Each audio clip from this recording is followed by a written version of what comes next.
Hello, Beckett CEO. Welcome to the job. Now, it's been a few weeks and I've listened to a few of your interviews and comments, and this video was actually most recently inspired by Dr. Beckett's podcast and recent interview. In this video, I want to give some suggestions to what I think Beckett could do to change their position in the sports card world and make the hobby better, not just for Beckett, but for hobbyists, collectors, and investors.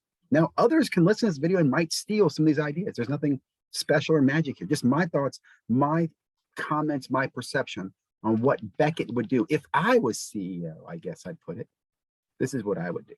Now, there's three things I'd focus on. Number one, it'd be pricing. Pricing, Ziggy? Yeah, pricing. Because when I think of Beckett, I think of the Beckett price guide. Number two, I would think of grading. Yes, grading. I know they're like falling to fourth now amongst the big four, but Beckett grading still is amazing. And number three, and not necessarily in this order, leadership. The hobby lacks true leadership. I'll explain this. And Beckett has a phenomenal opportunity to take advantage of this vacuum and become a leader in the hobby again. Now, let me say, we got to look at who our competition is, and we have to be fierce and ferocious. We have to look at the lack of things that Beckett's been missing. Okay, now some clear, obvious ones are the website, marketing, pop counts, registry, blah, blah, blah, blah, blah, and goes on and on and on. Let me start with pricing and give you my thoughts there. Beckett should either purchase or they should create a data tool. Yep, you heard me. They should either purchase or create a Beckett price guide data tool.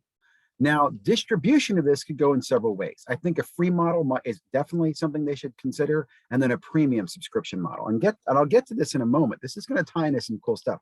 But you need to take pricing back to Beckett as a leader. Now, one thing I would include besides just either buying a data tool or building a data tool and pulling on eBay data, I would also reach out to trying to get other data tools, but I'd be cautious on which ones I would select. Here's where I would go that no one else is going yet.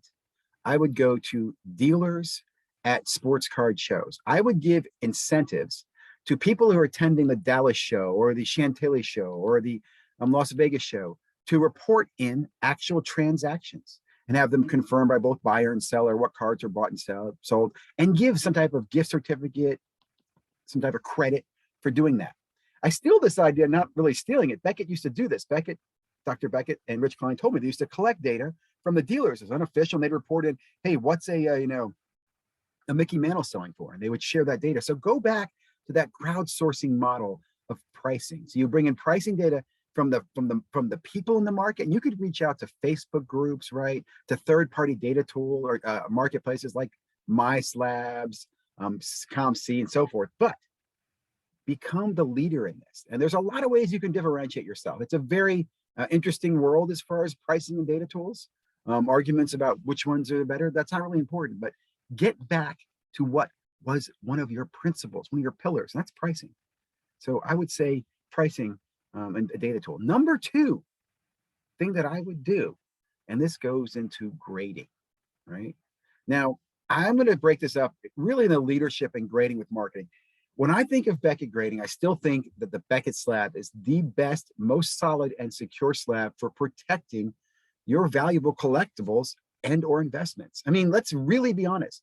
I want you to take any stack of PSA slabs, SGC slabs, CSG, ABCDEFG slabs, and throw them in the pool. You're not going to do it. But with Beckett, oh boy, Beckett, correct me if I'm wrong, you seal each card inside that little slab with a plastic piece of an envelope, basically, which protects the card. I would make an aggressive campaign on this and really emphasize the weakness. And this is a very, it's like a big piece of scale mail that's open on the underbelly, right? The other thing I would do is I would go after some areas where PSA is strongest. And I did say your competitor's name, PSA, and that's the PSA registry. I would create a Beckett registry. Now, here's the kicker, though. I would give to the community more than what PSA gives. So look at what PSA does. They give you a score and you get to go to breakfast at the National. Let's give back more. And we'll talk about that later on, but there's other ways you can give back more. Maybe it's certificates to grading, maybe it's other services that Beckett offer, but let's also in the Beckett registry include other grading companies in that registry.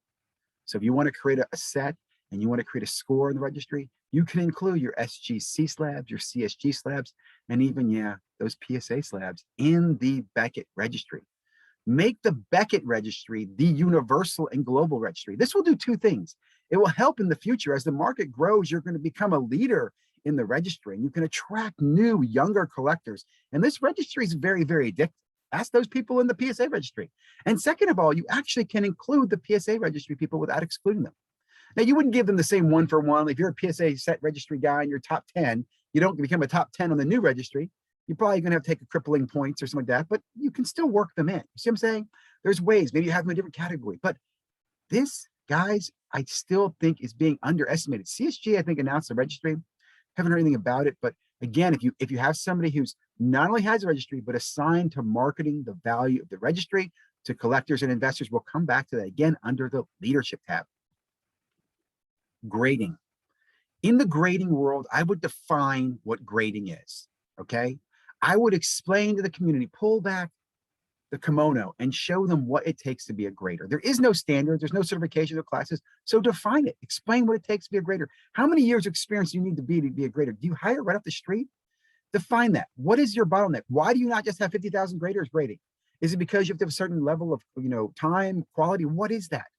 But let's define grading. And there's many ways you can do this. This is a marketing thing too, but from the perspective is let's make grading a standards-based with a little bit of magic. Okay, and what I mean by that is, next piece is introduce, Beckett and Sir, CEO, you should like this piece, introduce community standards for grading. The 10 standards, 10, 15, whatever that might be, corners should be this, edges should be that, surfaces should be that. If this happens, a deduction may occur. Define it, make it public, and make it public for community editing, right? For comments. And keep it live, make it a live document. Adhere to that. Say, Beckett's going to adhere to these community standards of grading, but we're also going to use the Beckett special sauce, which includes our authentication capabilities, our history of grading, our expertise from the history and research team. That is our secret sauce, and Beckett would keep that. But with the standards being defined, you're at least laying it out. Now, with those standards, you also define that from now on, similar to what PSA is doing with taking images, you're going to create an anti-fraud registry. And you could add this as part of the global registry, right? When you're part of the global registry, all those cards are part of the anti-fraud registry. Those serial numbers are registered, right? Any identifiable marks, serial numbers on the cards are registered. Patches, pictures are taken, snapshots, fingerprinting, something like that is done, right? You can include all that together. You've got anti-fraud, you've got standards in the market. You have now become a leader. And on the term of leadership, I mentioned the pricing, and possibly you can buy a pricing tool, you can build a pricing tool. Gemma-Mint. Is it Gemma-Mint? Not Gemma-Mint. Gem-Mint, the guys who are doing the pop count, gobble them up real quick.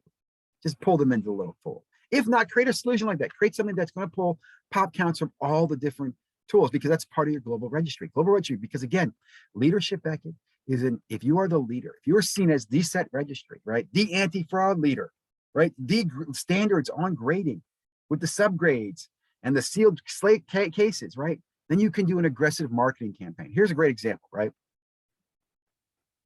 Are you used to, does your case sell itself, or do you need a pitch man to sell your case? And you do a little cut, right? To just two guys, come on and buy right now. It's blah, blah, blah, blah. A little pitch man pitching, and you show the competitor's case.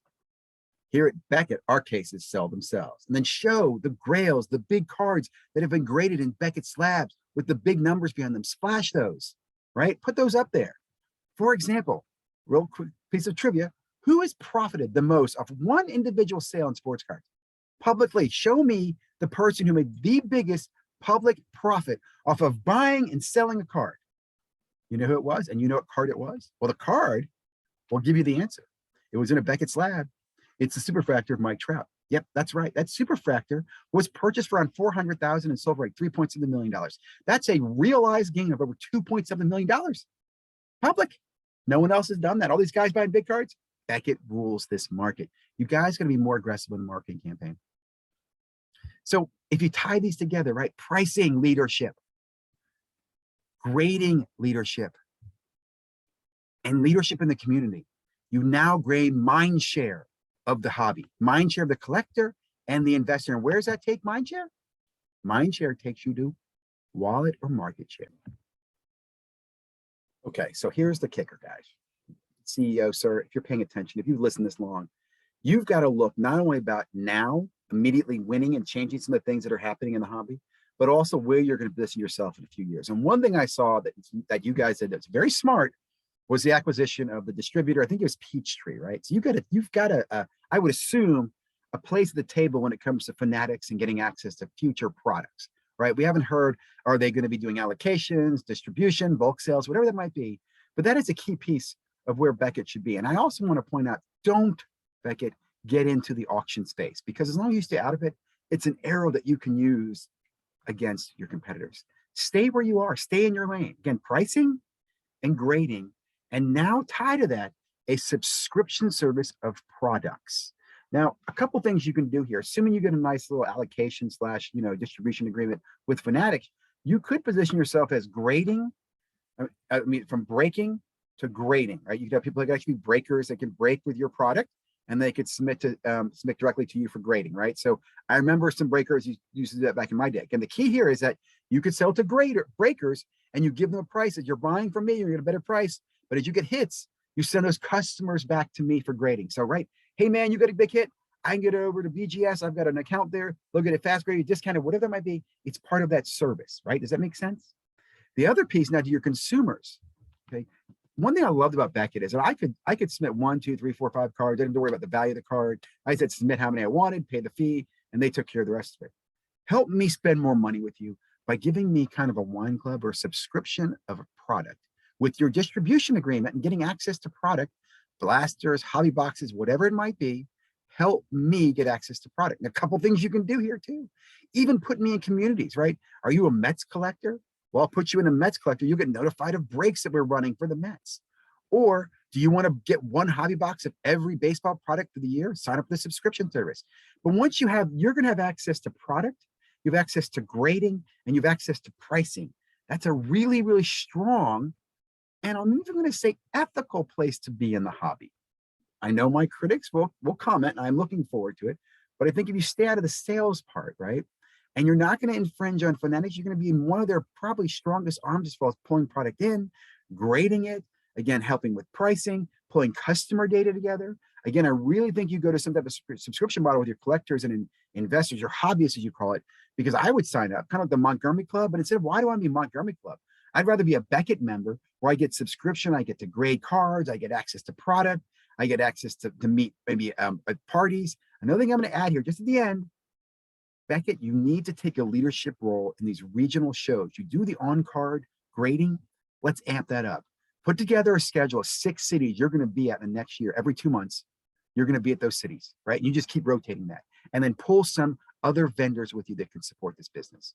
Guys, I wish I was in the position you're in right now, because boy, the skies are the limit, okay? They don't see you coming. You have everything really working for you. Think of if you were at a startup. One of the biggest challenges you have as a startup is just getting your name and your recognition of who the hell are you? What are you? But with the name you have, the capabilities you already have in under your gun and what you're building, let's get it done, Beckett. Remember pricing. I'm telling you, get into pricing, define it, dominate it, grading, and leadership and standards, anti-fraud, and global registry. Have a great day, guys. Hope you enjoyed this video. Thank you very much.